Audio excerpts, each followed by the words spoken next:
नमस्कार, आप देख रहे हैं दबंग दिल्ली और मैं हूं प्रिया। आपको बता दें ईपीएस 95 के लोग अपनी बढ़ोतरी के लिए, पेंशन की बढ़ोतरी के लिए लगातार यहां पर बैठे हुए थे और पिछले 7 तारीख से जो धरना है वो लगातार इनका चल रहा था और ये कह रहे थे बैरिकेड जो है वो हटा दिया जा रहा है। पुलिस जो है वो दिल्ली पुलिस लग चुकी है, बैरिकेड हटा रही है और अब इनको पुलिस कह रही है कि हम डिटेन करेंगे। चूंकि लगातार ये लोग जो है वो अनशन के लिए बैठे हैं, अभी तक ये श्रृंखला अनशन पर बैठे थे, लेकिन अब ये कह रहे हैं कि हम यहाँ पर आमरण अनशन के लिए बैठेंगे, जिसके लिए पुलिस जो है वो इनको डिटेन करने की कोशिश कर रही है। हम कुछ लोगों से बातचीत करेंगे, यही ईपीएस 95 बढ़ोतरी के लिए जो लोग लगातार बैठे हुए हैं, हम इनसे बातचीत करेंगे और जानेंगे।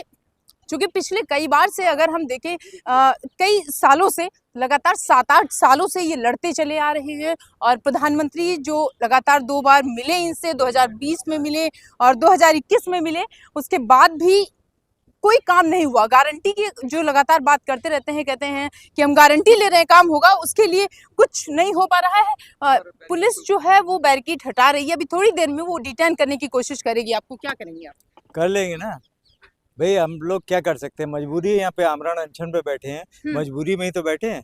पुलिस ले जाएगी। खाने को वैसे नहीं है लोगों के पास, वहाँ ये अपने जहाँ ले जाएंगे कुछ तो खिलाएंगे। सारे सीनियर सिटीजन जो है वो बैठे हुए हैं, डिटेन करेगी। कहीं अगर पुलिस का डंडा हाथ पांव में लग गया तब 200 पेंशनर रोज मर रहे हैं, पता नहीं लग रहा है किसी को।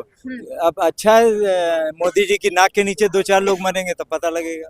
क्या बताना चाह रहे हैं कि यहाँ पर अगर लोग मर जाएंगे, अगर मोदी जी लगातार इतने दिनों से आपकी बातों को नहीं सुन रहे हैं, 7-8 सालों से आप लोग लड़ रहे हैं, तो क्या लगता है क्या अब यहाँ पर 2-4 लोगों के मरने से प्रधानमंत्री सुन लेंगे?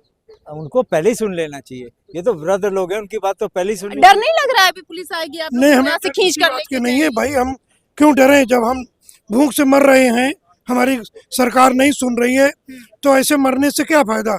हम ऐसे आकर के मर जाएंगे। लेकिन हम क्यों ऐसा करें कि यहाँ से डर के भागेंगे? क्या पूरी तैयारी कर ली है यहाँ पर? जो है वो पुलिस की टीम है, सीआरपीएफ सबकी टीम, पूरे सबको इकट्ठा कर दिया, अर्धसैनिक सैनिक सब है यहाँ पर। क्या हम बैठे हैं, तो तैयार है बिल्कुल। हम तो जब हमारे जब पूरे नेतृत्व बैठा हुआ ऐसे क्यों नहीं उठ जा रहे हैं आप लोग? उठेंगे ऐसे भाई, हमको भीख नहीं मांग रही सरकार से। हमने 39.5 साल बताइए, जलियांवाला कांड बना दे, हम तैयार हैं सीना तान के। क्या गोली खाने के लिए तैयार हैं? हाँ, जंतर मंतर पर? जी हाँ तैयार हैं। ऐसा क्यों कह रहे हैं आप? क्या करेंगे, कहाँ जाएंगे? नहीं मान रहे हैं, गोली दे दें, काम खत्म हो जाए। मरने के लिए यहाँ पर तैयार है, गोली खाने के लिए? ये तो आखिरी लड़ाई अब आ गई है। जो निर्णय सरकार को करना करे, हम लोग भी डटे हैं अपने डिमांड पर। इनको चाहिए कि जल्द से जल्द हमारी डिमांड का पूरा करें। हम बुजुर्ग यहाँ न बैठे तो अच्छा हित में होगा।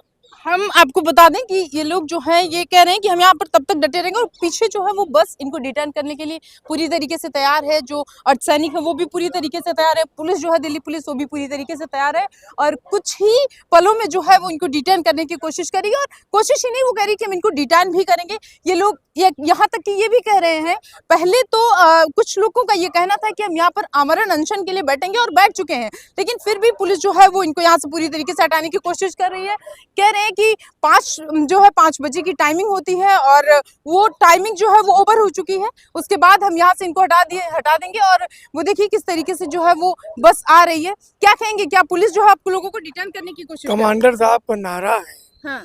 कि हम सड़ के नहीं मरेंगे, लड़ के मरना मंजूर है।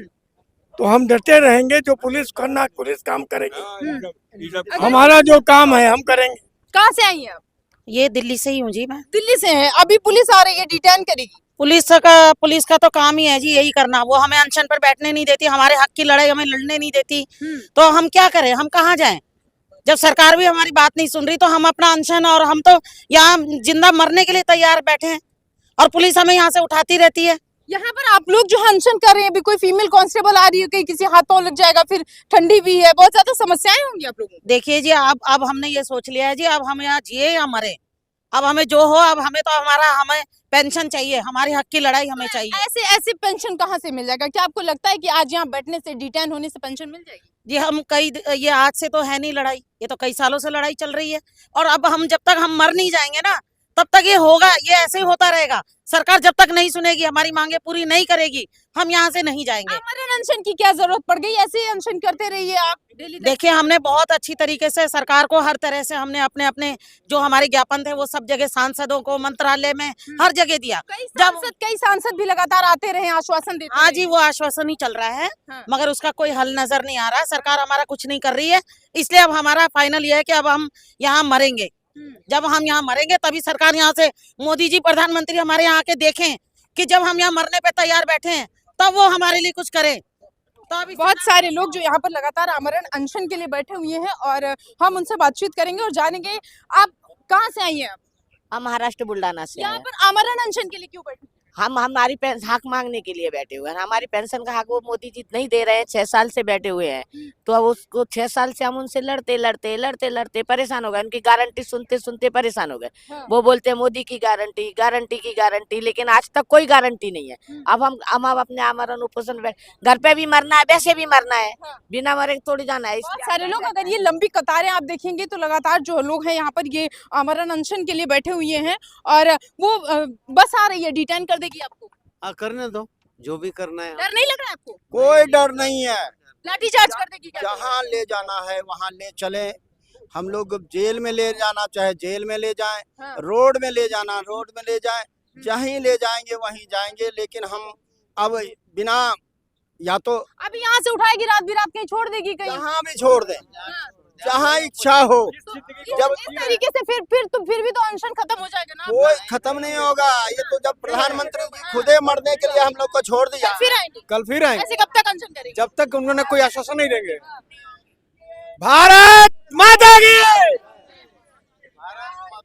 ऐसे अनशन करते रहेंगे। बहुत सारे लोग जो लगातार अनशन के लिए बैठे हुए हैं। हम आपको बता दें कि पुलिस जो है वो, दिल्ली पुलिस की टीम लगातार लग चुकी है। यहाँ पर लोग जो है वो लग चुके हैं और बस को अगर आप देखें तो एकदम इनके पास तक आ गई है और अभी वहां पर भरने की पूरी कोशिश करेगी। यहाँ से बहुत सारे लोग जो लगातार अनशन के लिए बैठे हैं कह रहे हैं कि हम हटेंगे नहीं। देखने की बात ये होगी कि अगर एक तरफ देखा जाए तो ये सीनियर सिटीजन है, बैठे हुए हैं लगातार, और पुलिस जो है इनके साथ कैसा बिहेव करती है, क्या स्थिति यहाँ तक की आती है कि लाठीचार्ज करना पड़ेगा, क्योंकि लगातार यहाँ से तो ये हटने का नाम नहीं ले रहे हैं। और बहुत सारी यहाँ पर पुलिस जो है वो देखिए किस तरीके से लग चुकी है। पूरी तरीके से बस को यहाँ तक ले आया गया है और कुछ ही देर में इनको यहाँ से पुलिस जो है वो उठाने का काम करेगी। बहुत सारे लोग देखिए किस तरीके से अर्धसैनिक बल जो है वो पूरी तरीके से लग चुके हैं और बस यहाँ तक आ चुकी है। अभी थोड़ी ही देर में पूरी कोशिश की जा रही है कि उसको यहाँ तक लाया जाए। पुलिस जो है वो अपना पूरा काम करी और ये भी पूरी कोशिश कर रही है कि कितने जल्दी से जल्दी हटा दिया जाए इनको। जबकि अगर उधर दूसरी साइड EPS की 95 की बढ़ोतरी के लोगों की अगर माने तो वो ये कह रहे हैं कि हम यहाँ से उठेंगे नहीं, हमको चाहे जहां छोड़ दिया जाएगा, चाहे जहां हमको कहीं भी भेज दिया जाएगा, उससे कोई मतलब नहीं है, लेकिन हम लगातार यहाँ पर अनशन करते रहेंगे और हम EPS 95 की बढ़ोतरी के लिए लड़ते रहेंगे। बहुत ज्यादा समस्याएं हैं, मोदी की गारंटी की बात हो रही है, आश्वासन की बात हो रही है, लोगों की बात हो रही है कि बहुत सारे ऐसे लोग जो पता नहीं कितने लोग हैं जो रोज मर रहे हैं, वो जो है वो अपनी जिंदगी छोड़ रहे हैं। लगभग 200 से 250 लोग जो लगातार मतलब डेली बेसिस पे वो मरते जा रहे हैं। वहां पर मरने से बेटर है कि हम यहाँ पर मर जाएं। लगातार ये लोग यहाँ पर खड़े हुए हैं। बहुत सारी ऐसी समस्याएं हो सकती हैं, लेकिन ये जितने भी सीनियर सिटीजन हैं ये डटे हुए हैं, लड़ रहे हैं और कह रहे हैं कि हम यहाँ से नहीं हटेंगे। अभी तक हमने एक श्रृंखला अनशन दिया, हमने एक श्रृंखला अनशन किया और बहुत दिन तक हम यहाँ पर लड़ते रहे अपनी EPS 95 के लिए पिछले 8 सालों से, लेकिन कुछ नहीं हुआ है और अब हम नहीं हटेंगे। अब हम यहाँ पर आमरण अनशन करेंगे और अनशन हम तब तक करेंगे जब तक हम जिंदा रहेंगे, चाहे जो हो जाए। इतने दिनों से बहुत सारे ऐसे लोग जिन्होंने बताया कि हमारे घर वाले हमको बाहर निकालने की कोशिश कर रहे हैं, बहुत सारे ऐसे लोग जो जिनकी वजह से हमको जो है बड़ी समस्याएं हो रही हैं, हम बाहर नहीं रह पा रहे हैं, बहुत सारी दिक्कतें हो रही हैं, उसको सरकार पूरी तरीके से अनदेखा करिए और कभी ना कभी कोई ना कोई नुमाइंदा ऐसा भेज देती है जिसकी वजह से हमको हटा दिया जाता है और उसके बाद दोबारा से कुछ दिन का आश्वासन दिया जाता है, लगभग 1 हफ्ते का। हो सकता है इस बार भी यही हो कि किसी सांसद, किसी सरकार कोई अपना नुमाइंदा भेजे, कुछ दिन तक उनको वहां पर रोके और उसके बाद यहाँ से इनको हटवा दे। क्योंकि लगातार कई बार, पिछली बार भी ऐसा हो चुका है, 2 बार ये प्रधानमंत्री से मिल चुके हैं। प्रधानमंत्री की जो गारंटी रही वो सिर्फ गारंटी ही रह गई है। अभी तक ये सारी बात इनका कहना है, अभी तक प्रधानमंत्री की गारंटी सच नहीं हुई है। वो लगातार अपनी ही बात से मुकरते नजर आ रहे हैं, क्योंकि जब भी वो उनके हेमा मालिनी के थ्रू उनसे मिले 2 घंटे 1 घंटे 30 मिनट उनसे बातचीत हुई, उन्होंने कुछ नहीं किया है और पूरी तरीके से उसको एक अनदेखा सा कर दिया। मतलब अपनी ही जुबान को प्रधानमंत्री ने अनदेखा कर दिया। और ईपीएफओ जो लगातार ये कहता नजर आ रहा है, हर बार ये कहता है कि हमारे पास कोई पैसा नहीं है। अब देखने की बात ये होगी कि क्या ईपीएफओ आगे है या प्रधानमंत्री की बात आगे। लगातार कई सारे लोग जो है यहाँ से मिलने की कोशिश कर रहे हैं, लोग लगे हुए हैं, लेकिन उसके बाद भी देखिए किस तरीके की बहस हो रही है आपस में। मतलब वो डिटेन करने की कोशिश कर रहे हैं। क्या क्या क्या कर रहे हैं सर, क्या कह रहे हैं? कुछ नहीं करें। नहीं वो कह रहे चुपचाप गाड़ी में बैठ जाओ। चुपचाप क्यों बैठ जाए? मतलब बैठ जाएंगे चुपचाप? नहीं, चुपचाप बैठ जाएंगे। बहुत सारे लोग यहाँ पर लग चुके हैं और उनको उठाने डिटेन करने की पूरी कोशिश कर रहे हैं। अब देखने की बात होगी क्या ये जो लोग हैं ये आमरण अनशन के लिए लगातार बैठेंगे या देखिए किस तरीके से सर जो है इंस्पेक्टर सर वो लगातार उनको बुलाने की कोशिश कर रहे हैं, क्योंकि वो भी जो है वो सीनियर सिटीजन है और पुलिस भी ये नहीं चाह रही है कहीं ना कहीं कि उनको जो है वो उनके साथ जाति की जाए, जबरदस्ती की जाए।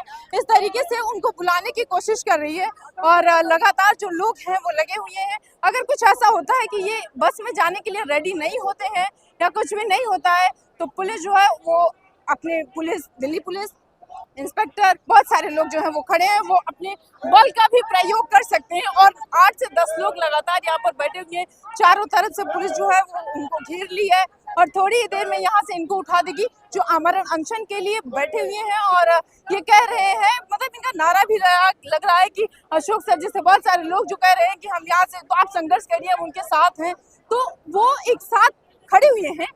और इन लोगों को पूरी चारों तरफ से पुलिस ने घेर लिया है, अर्धसैनिक बलों ने घेर लिया है, समझाने की पूरी कोशिश कर रहे हैं। लेकिन अब देखने की बात ये होगी कि क्या ये जो समझने और समझाने की कोशिश है क्या ये लगातार ऐसे ही चलता रहेगा कि जो है वो क्या पुलिस डिटेन करी आपको? देखिए मैं बहुत दुखी हूँ इस बात से कि अब तक इन बुजुर्गों को हमारी व्यवस्था ने ना जीने दिया और अब मरने भी नहीं दे रहे हैं। हमें चैन से मरने दो, आमरण अनशन तो करने दो, मरने तक अनशन करने दो। तो आप हमें डिटेन कर रहे हो, ना मरने दे रहे हो ना जीने दे रहे हो। दिल्ली पुलिस जो है ये मरने भी नहीं दे रही क्या चैन से? वही तो हम आमरण अनशन पे बैठे हैं। ऐसे इतनी जाति करने की कोशिश करिए, पहले तो समझाने की कोशिश करिए। अगर कह रहे नहीं समझे तो हम इनको जबरदस्ती उठा के बस में भर देंगे, कहीं अगर लग जाएगा, ठंडी है। वो तो होगा। अभी वही आप देखिए, जब यहाँ इतने 7 तारीख से यहाँ पे आंदोलन हो रहे हैं तो हमारे माननीय मंत्री जी को इतना टाइम नहीं मिला कि 2 मिनट वो हमसे आके बात करे या हमको बुला ले। ये तो जाति है। क्या उन्होंने पुलिस वालों को भेज रखा जाति करने के लिए? जाति की बात नहीं, उनके नियम ऐसे बनाए हैं कि आप अपने आप को एक्सप्रेस भी नहीं कर पाते। अगर सरकार उनकी कुर्सी, उनकी तो नियम उनके हाथ में। बिल्कुल, मतलब इसीलिए उठा दे रहे। अब देखिए अपने दुख का प्रदर्शन भी हम नहीं कर सकते, अपनी मांग भी नहीं रख सकते, तो इससे बड़ी त्रासदी लोकतंत्र में क्या हो सकती है? कुछ नहीं। अच्छा ये बताइए, पुलिस आपको डिटेन करके कहीं रात बिरात छोड़ दे रही है, कहीं भी ले जाके छोड़ देगी, क्या करेंगे? डिटेन करके पुलिस स्टेशन में रखेंगे, हम फिर वापस आके यहाँ पे कल आंदोलन करेंगे। और अगर कल हिलने नहीं दिया अंदर तो हम घुसेंगे, लाठीचार्ज करेंगे और क्या करेंगे? अच्छा, आप इस उम्र में सीनियर सिटीजन होते हुए आप और आपके बाकी साथी जो है लाठी खाए क्यों नहीं खाएंगे? जब सरकार ने हमारा इतना पैसा खाया है तो हम उनकी एक लाठी नहीं खा सकते। अच्छा कमांडो सर, कहीं ऐसा ना हो जाए कि कोई एक और नुमाइंदा भी थोड़ी देर में आए और आपको बहकाने की पूरी कोशिश करे कि 1 हफ्ते या 10 दिन रुक जाइए, इसको डिले कर दीजिए, तो क्या आप हटा देंगे आमरण अनशन? देखिए हमें जब तक हमारा हक नहीं मिलता हम आंदोलन बंद नहीं कर रहे। नहीं बंद करेंगे? नहीं बंद कर, लड़ते रहेंगे। लड़ते। महिलाएं भी लड़ रही हैं, उनका थोड़ा सा ख्याल कीजिए। वो कहाँ हमने तो एक ऐसी महिला से बात किया जो अस्पताल से आई है यहाँ पर वो लड़ने के लिए। नहीं, अस्पताल में वो 15 दिन से डिहाइड्रेट हो गई टोटली और उनको अस्पताल में एडमिट करना पड़ा। उनको इंजेक्शन वगैरह देके फिर भी वो यहाँ पे आई। फिर हमने जबरदस्ती उनको वापस भेजा कि आप जाके आराम करो, आप यहाँ मत बैठो। उनकी हालत बहुत बेकार थी। बहुत सारी महिलाएं अभी भी बैठी हैं, कह रही हैं हम यहीं मर जाएंगे, गोली खा के मर जाएंगे, लेकिन हिलेंगे नहीं। बिल्कुल सही है, बिल्कुल सही है। हिलेंगे नहीं। उनका जज्बा है, ये लोक भावना है। लोक भावनाओं की लोकतंत्र में इज्जत होनी चाहिए। अच्छा, प्रधानमंत्री जो लगातार ये कहते रहते हैं कि हम काम कर रहे हैं, लोगों की सुन रहे हैं, मन की बात करते हैं, वो क्या आप लोगों की मन की बात नहीं करते? करनी चाहिए। नहीं करते हैं यानी अभी तक तो नहीं की, बट करनी चाहिए। करनी चाहिए। अभी आप आराम से डिटेन हो जाएंगे कि पुलिस आपको समझा के वहाँ ले जाके बैठा देगी? नहीं, हम डिटेन जो भी पुलिस करेगी हम तो तैयार है, खाएंगे जी। जो आमरण अनशन पे बैठे हैं उनमें से कोई नहीं खाएगा खाना। खाना नहीं खाएगा? नहीं, बिल्कुल। कब तक नहीं खाएगा? जब तक मरने तक नहीं खाएगा। और क्या, आमरण अनशन का मतलब ये होता है या तो मांग पूरी करो या मरने दो। तो ऐसे मान लीजिए 2-4-10 दिन लग जाता है प्रधानमंत्री को आपकी मांग पूरी करने में, तो क्या 2-4-10 दिन तक ये भूखे रहेंगे? कईयों की जान जा सकती है सर। वो हमें मालूम है, फिर भी ये लोग बैठे हैं। सब जान के बैठे हैं। सब जान के बैठे हैं, उनको मालूम है कि क्या होगा क्या नहीं होगा उनके साथ। बहुत सारे लोग जिनको पता है आमरण अनशन पे, और वो उसके बाद भी लगातार वहां पर बैठे हुए हैं और ये कह रहे हैं कि हम यहाँ से हिलेंगे। पुलिस की बस खड़ी है, अर्धसेना बल खड़ा है, दिल्ली पुलिस खड़ी है और इधर दूसरे साइड ईपीएस की बढ़ोतरी के लिए लोग खड़े हैं। और ये लोग पिछले 8 सालों से खड़े हैं, ये आज से नहीं खड़े हैं, पिछले 8 सालों से लगातार चल रहे हैं और हाथों में लाठियां भी हैं, जरा आप देख सकते हैं, और दूसरे साइड सीनियर सिटीजन भी हैं। अब देखने की बात ये होगी कि ये जो अर्धसेना बल है ये लाठी चार्ज करती है, जो दिल्ली पुलिस है वो इनकी रिस्पेक्ट करती है या इनको समझा बुझा कर बस में बैठाती है। क्योंकि अगर मान लीजिए आज समझा बुझा कर बस में बैठा दे रही है, रात बिरात कहीं भी छोड़ सकती है। ये कहाँ जाएंगे, ये सबसे बड़ा सवाल है। और दूसरे दिन कल सुबह क्या फिर इनको यहाँ पर आने देगी या इनको इसी बैरिकेटिंग से बाहर कर देगी? क्योंकि बहुत सारे लोगों ने ये भी कहा कि क्या ये जलियांवाला बाग हत्याकांड बनाना चाह रहे हैं, उसके लिए भी हम तैयार हैं, हम गोली खाली के लिए भी तैयार हैं। और सरकार जो महज यही बगल में ही है, अभी भी उन्होंने अपने कान में रुई लगा रखा है, तो क्या वो अपने कान से रुई निकालने की कोशिश करेगी या पूरी तरीके से इनको अनदेखा करती रहेगी?